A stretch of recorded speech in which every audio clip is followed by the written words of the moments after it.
The Bear-Packer game about 2 weeks ago. Anybody see the Bear-Packer game?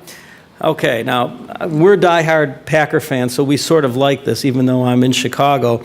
And the Bears had a chance to win the game on a 4th down. Anybody see this? The snapper, the long snapper, decided to call an audible, and rather than send it back to the punter, sent it to the running back, who got tackled immediately, and the Bears lost the game.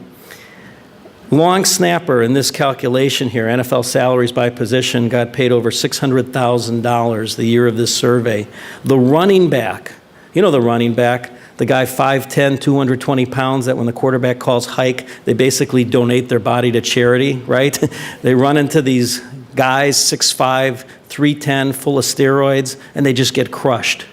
Now you tell me how that's fair that a long snapper who sits on a bench 4 plays a game and comes in, is probably drinking beer half the game, either snaps the ball over the punter's head or snaps it incorrectly to the short guy, should get paid close to what a running back gets paid. Doesn't make sense.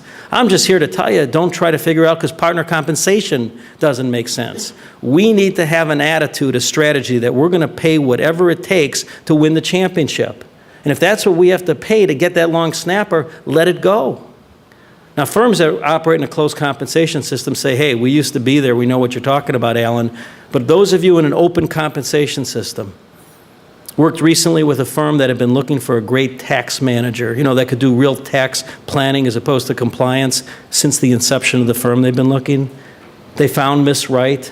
The problem was she was over at that firm called KPMG LMNOP, and she was making $25,000 more than the tax managers at the firm. Worse than that, she was making more money than one of the first-year partners. They brought it to the partner meeting, and what do you think that first-year partner said? He said, I'll be damned if you're going to bring that person in at more money than me, and they got no book of business. And then they said, you know what, and also it's going to get around, we're paying her $25,000 more than our grid. It's almost like the government, you know, we're F13, F12, and they declined it. But it didn't matter because while that debate was going on, the firm down the block already made her an offer and actually brought her in as an income partner. We got to think quick. We got to think logically. We've got to invest in free agency. We've got to have an owner's mentality that we've got to do whatever we can to win the game.